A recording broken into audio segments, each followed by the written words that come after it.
Bem-vindos ao podcast Beethoven no Boteco. No episódio de hoje, nós vamos falar de um tema que eu sou apaixonado e que foi conteúdo do meu TCC na graduação: Cartoon e música clássica.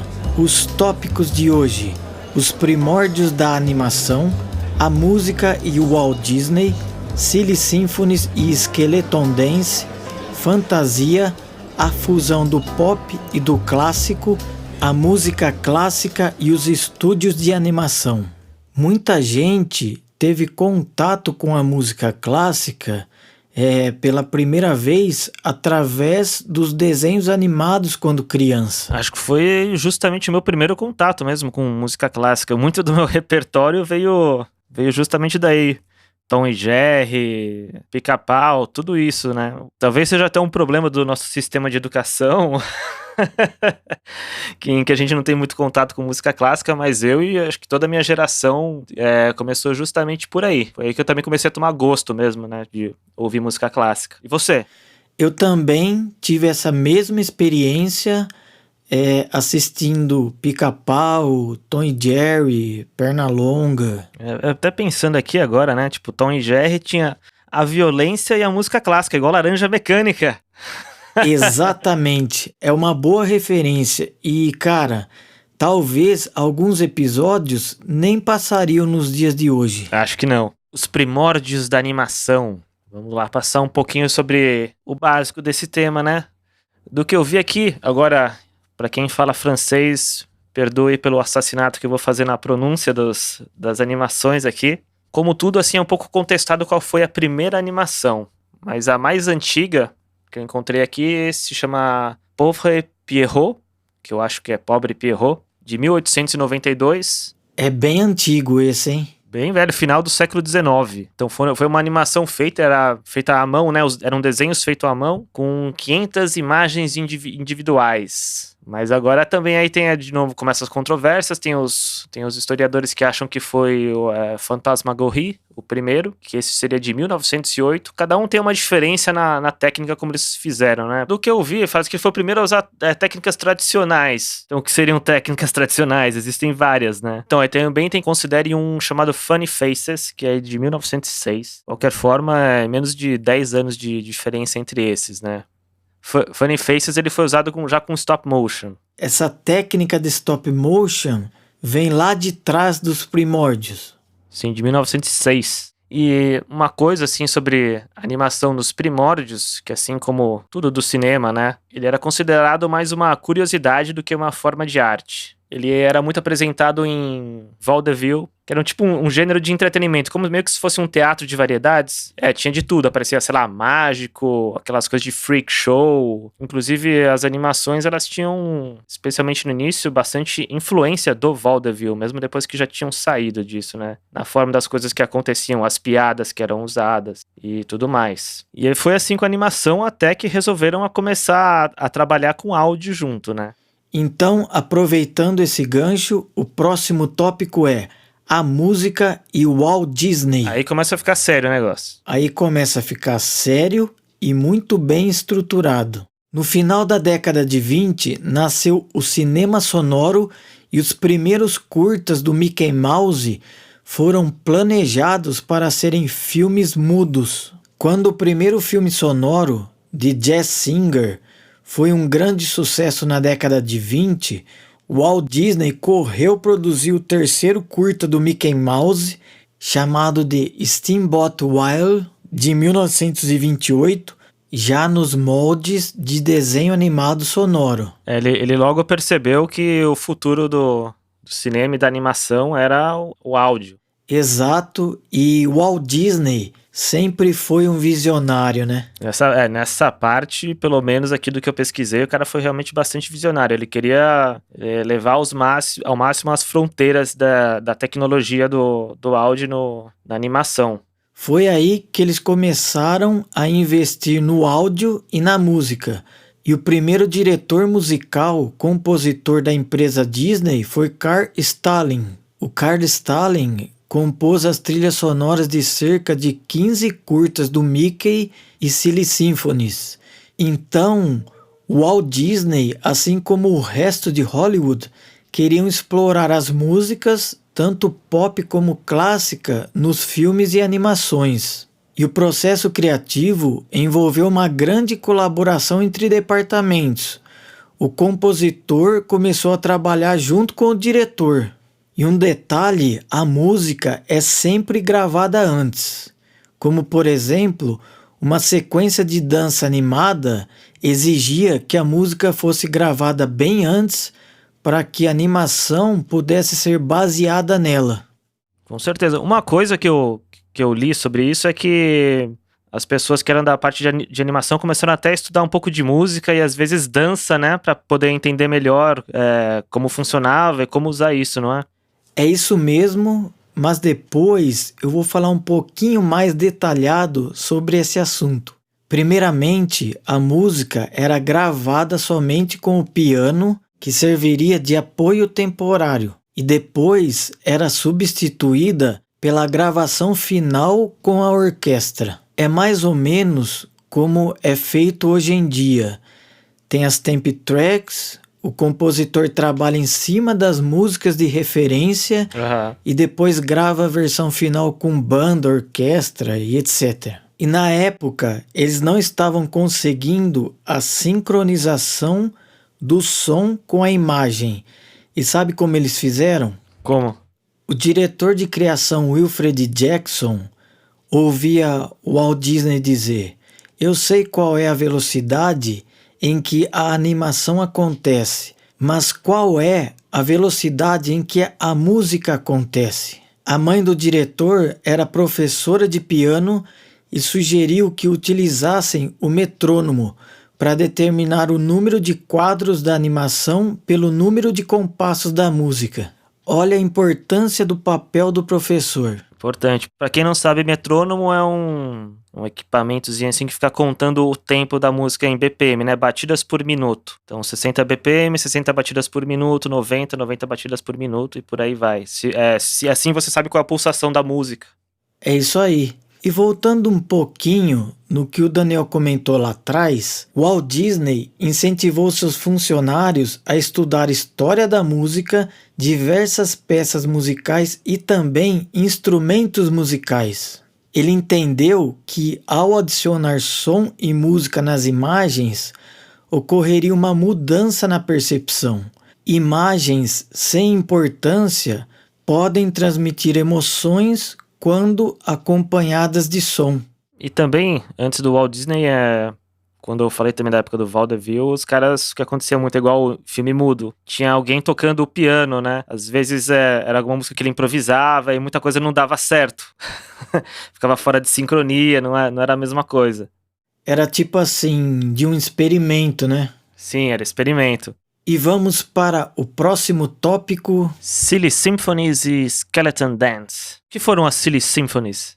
As Silly Symphonies é uma série de animação de 75 curtas-metragens musicais produzidos de 1929 a 1939 e foi originalmente criada com o objetivo de unir animação com peças musicais. Embora Walt Disney não fosse músico, ele exigia qualidade nas músicas. Ele queria classe, mas nada muito elegante e sério. E daí que vem o nome Sinfonias Bobas. E a primeira delas foi a Skeleton Dance, certo? De 1929. Foi ele que compôs a música? Sim, foi ele. E também quem sugeriu o conceito para Silly Symphonies foi o próprio compositor Carl Stalling. E para dar o nome à série, o Carl Stalling sugeriu não usar a palavra música ou musical porque soava muito comum, mas usar a palavra sinfonia junto com uma palavra humorística. E então Walt Disney perguntou: "O que você acha de Silly Symphony?", que traduzindo quer dizer sinfonia boba. O Carl Stalling falou: "Perfeito". E sobre a música de Skeleton Dance, o Walt Disney queria utilizar uma outra música, mas não conseguiu a liberação dos direitos autorais. Então ele pediu para compor algo semelhante. E embora alguns escritores dizem que a música foi inspirada na Danse Macabre de Saint-Saëns, mas o Carl Stalling diz que a música que ele compôs para animação não tem nada a ver com a Danse Macabre de Saint-Saëns. Então, Danse Macabre, para quem não sabe, ou Dança da Morte, é um tema de arte medieval, que você encontra muito em igrejas antigas, assim, na Europa, da Idade Média. Você vai encontrar os mortos dançando com os vivos, sabe? Os mortos dançando com, sei lá, um camponês e junto tem, sei lá, um bispo e um rei, por aí vai, que é para significar que na morte todos são iguais e a morte chega para todos. E até de ver a animação, certeza que esse tema teve a ver como inspiração pra animação. E uma coisa que eu achei interessante, eu tava assistindo, né, essa Skeleton Dance esses dias, como parte da pesquisa pra esse podcast. Minha namorada tava junto, ela é professora de educação infantil. Aí ela falou, olha só, todo ano eu mostro essa animação pros meus alunos e eles adoram. E muito interessante as crianças adorarem, porque elas pedem para sempre para mostrar de novo depois um desenho de 1929. Olha só que legal, Skeleton Dance fazendo sucesso até hoje e nas escolas. Uhum. Como era esse processo criativo musical? Quando eles estavam elaborando uma história, geralmente para as Silly Symphonies, utilizavam alguma música como referência, sugerindo um certo estilo ou clima, e o compositor tocava no piano para o diretor e depois escrevia algo semelhante, mas original para a gravação. Dificilmente o Walt Disney queria pagar por alguma música. O que ele queria mesmo é que inventassem alguma coisa. Uhum. Com certeza. As Silly Symphonies duraram 10 anos, terminando em 1939, quando a Disney iniciou os projetos de longa-metragens. E agora, aproveitando o gancho dos projetos de longa-metragem da Disney, o próximo tópico é Fantasia. Vixe, agora sim, hein? Fantasia é uma animação musical de 1940, produzida pelo Walt Disney Productions, que consiste em 8 curtas animados com peças de música clássica regidas por Leopold Stokowski, 7 das quais executadas pela Orquestra da Filadélfia. Mas como surgiu Fantasia? Quando o curta O Aprendiz de Feiticeiro estava quase concluído, que era para ser uma animação da Silly Symphony para ajudar a popularizar o Mickey Mouse, porque a popularidade dele havia diminuído muito. Mas os custos da produção ultrapassaram o orçamento, e a Disney então teve uma ideia genial de incluí-lo em um longa-metragem de músicas clássicas. A trilha sonora foi reproduzida em Fantasound. É um sistema de som desenvolvido pela Disney e a RCA e que fez de Fantasia o primeiro filme comercial exibido em estéreo e precursor do surround. O Daniel vai explicar melhor o que é o Fantasound. Cara, o Fantasound é um assunto muito, muito, muito interessante que eu não conhecia até estudar para esse podcast. Para começar, uma coisa um pouco antes já do Fantasound, né? Falando do Stokowski, que foi quem o Walt Disney chamou para fazer essa trilha. Ele já fazia experimentos com gravação antes do Fantasound, né? Então, uma coisa que achei muito impressionante foi que em 30 de abril de 1933, eles fizeram uma apresentação na Filadélfia, né, como orquestra, e eles passaram o áudio dessa apresentação no Constitution Hall em Washington ao mesmo tempo. Como eles fizeram isso? Eles enviaram um sinal por fios de telefone. Eles mandaram 3 sinais, centro, esquerda e direita. Cara, 1933. Muito absurdo isso, né? Que aí o Fantasound, o que é? Uma versão mais louca disso ainda, né? Porque ele seria assim, o centro, esquerda e direita, igual teve nessa apresentação, mais várias caixas espalhadas ao redor do cinema, né? Então, caixas surround. Então o Fantasound é meio que o avô do Surround. É o avô do Surround, cara, em 1940. Só que assim, ele teve várias versões aqui do que eu pesquisei, até a que foi usada no cinema mesmo, assim. Eles começaram com 5 canais, 5 speakers, né? 5 caixas de som, tipo essas três, né? Centro, esquerda e direita, e 2 nos cantos atrás. Até que depois eles colocaram mais 2 nos outros cantos. E chegou a ter uma no teto também, então eram 8 caixas em algum momento. Olha só os primeiros sinais do Atmos. É o começo do Atmos. No final, quando eles fizeram a apresentação mesmo no cinema, acho que eles acabaram usando só 7, sem usar a caixa do teto, mas, nossa, já tinham essa ideia antes.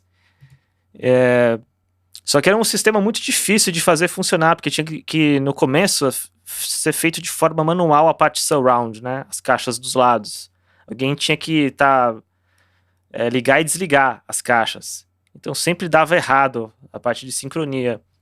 Até que eles começaram a criar um sistema com os canais automatizados. Que você tem no filme, você tem uma ranhura que vai fazer a caixa ligar e depois desligar também. Ainda assim, era um sistema que era tão complexo para a época que acho que só 2 cinemas fizeram o sistema completo.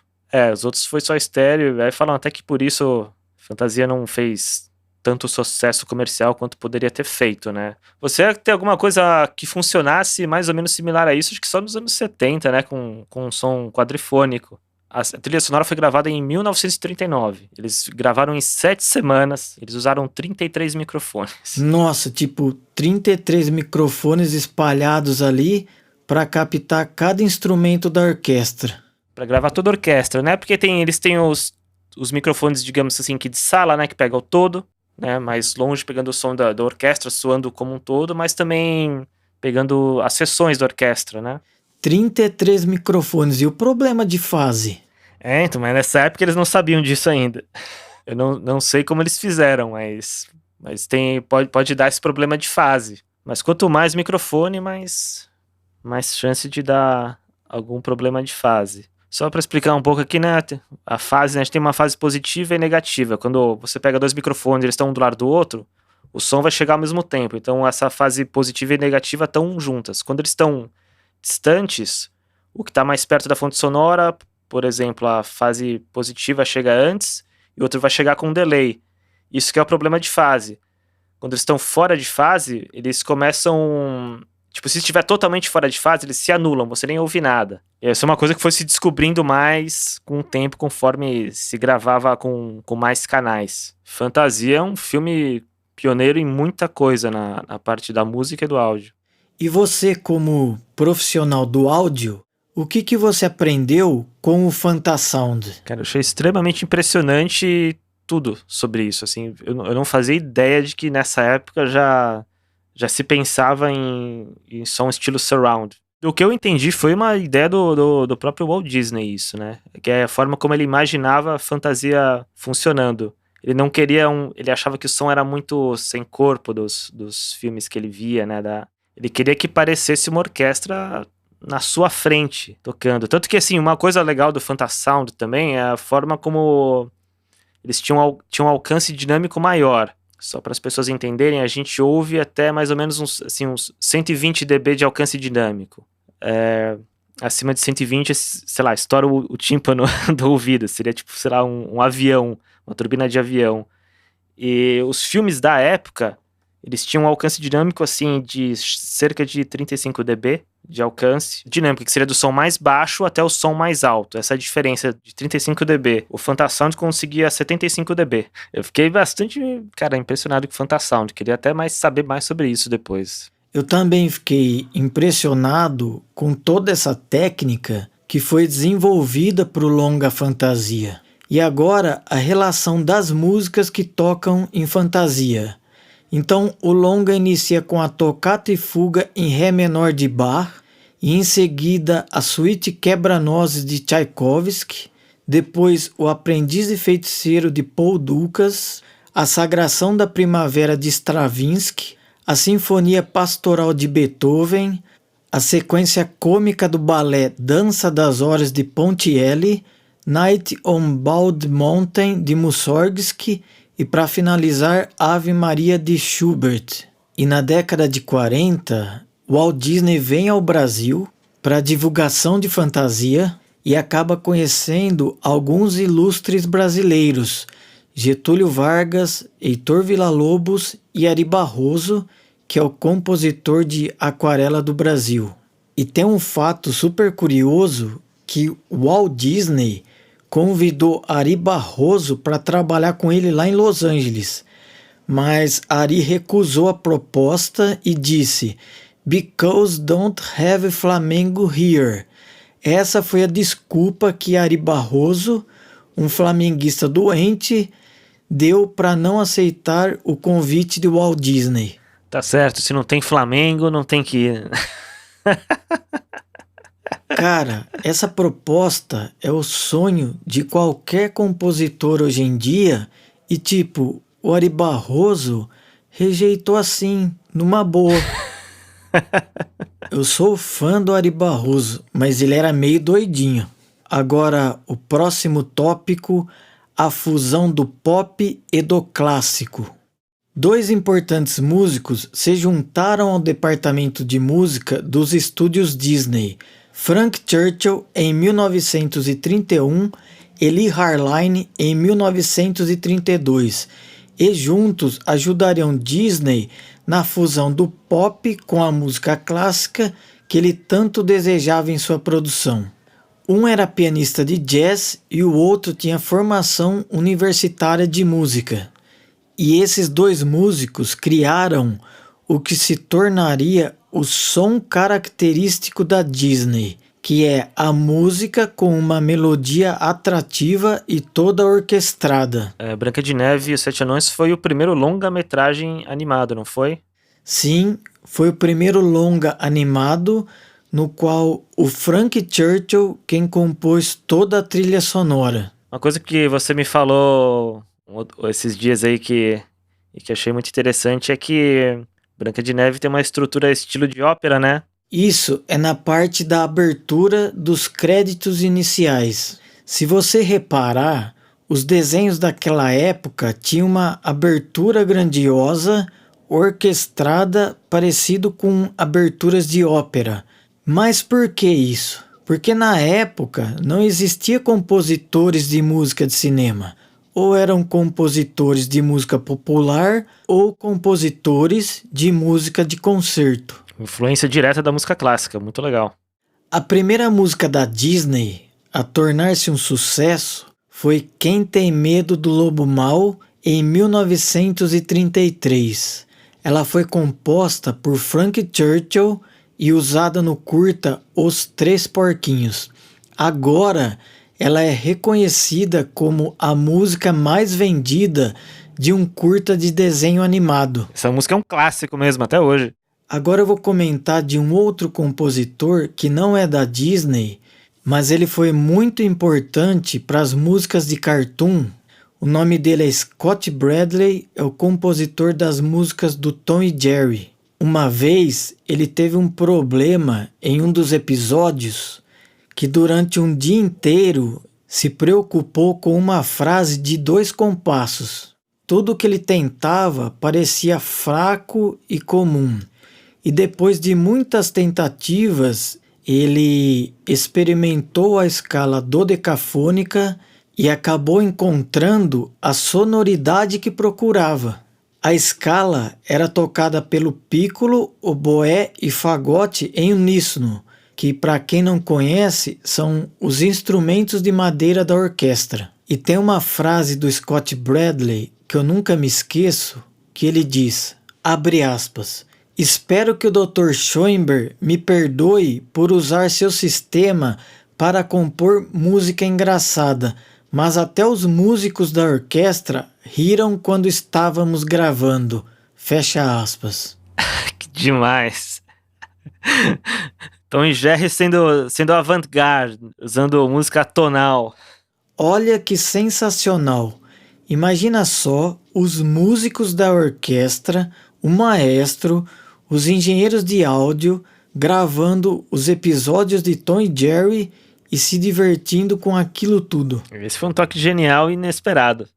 E para quem não conhece Arnold Schoenberg, ele foi compositor e professor de música austríaco que foi além da música tonal. Viveu uma boa parte de sua vida nos Estados Unidos e desenvolveu o famoso método de composição chamado dodecafonismo. Essa técnica foi adotada por muitos alunos da chamada Segunda Escola de Viena, que eram grupos de compositores que trabalhavam em Viena no século XX. E Schoenberg também tem vários livros publicados, 2 deles bem famosos, que é Harmonia e o outro Fundamentos da Composição Musical. Agora chega de dodecafonismo e vamos para o próximo e último tópico, a música clássica e os estúdios de animação. Nós assistimos alguns curtas de animação para conversar e trocar figurinhas aqui no podcast.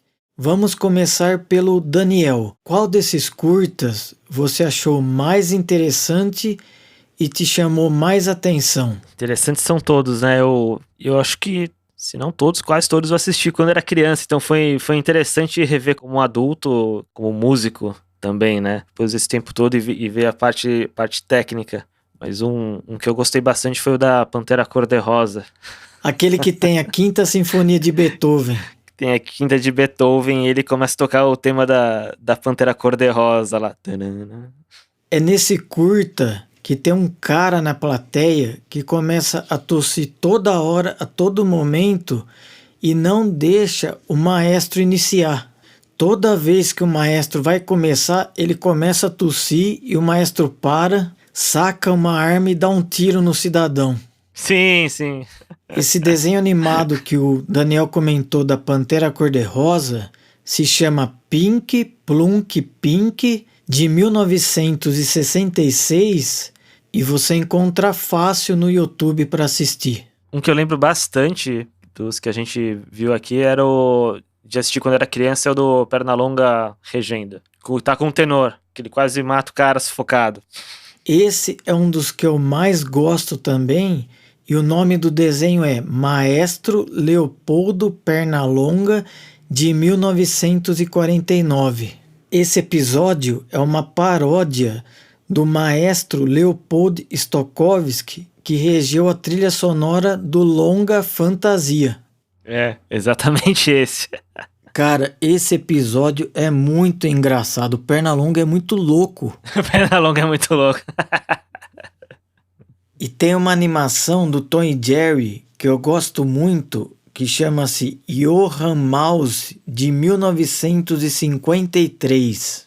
Essa animação se passa em Viena, na casa do compositor Strauss, e quem vive também nessa casa, adivinha? O Tom e o Jerry.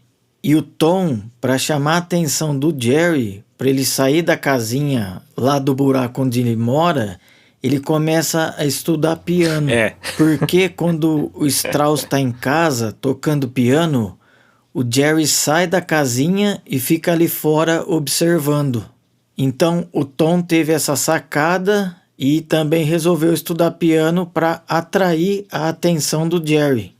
E aí o Tom acha um compêndio de como tocar uma valsa no piano em 6 passos. E questões de minutos ele torna-se um pianista de concerto. Eu acho incrível essa sacada de utilizar da música clássica para a criação de histórias humorísticas e paródias. Teve mais algum que te chamou a atenção? Tem um do Pernalonga que chama O Coelho e o Monstro, de 1955, sim. Que o Pernalonga toca a valsa do Minuto de Chopin. Sim, com Jekyll and Hyde, né? É esse mesmo. O que você achou do episódio? Achei muito louco como... Achei que o Pernalonga muito louco. Mais um, eu lembro também de assistir esse quando era criança. A exposição à música clássica e literatura inglesa. Mas é isso que é legal, a mistura de várias artes. Vamos para os segundos finais? Mas antes, gostaria de dedicar esse episódio à memória do compositor Frank Churchill. Nós falamos dele aqui no episódio e, inspirado pela música clássica e pelo compositor Franz Schubert, ele ingressou nos estúdios Disney na década de 30, onde compôs a trilha sonora de quase 65 curtas de animação. Compôs as trilhas do desenho Dumbo e Branca de Neve e os Sete Anões. Frank Churchill faleceu em 1942 na Califórnia e, infelizmente, foi por suicídio. E foi mais um pioneiro que se foi muito cedo. Estamos chegando ao fim de mais um episódio de Beethoven no Boteco.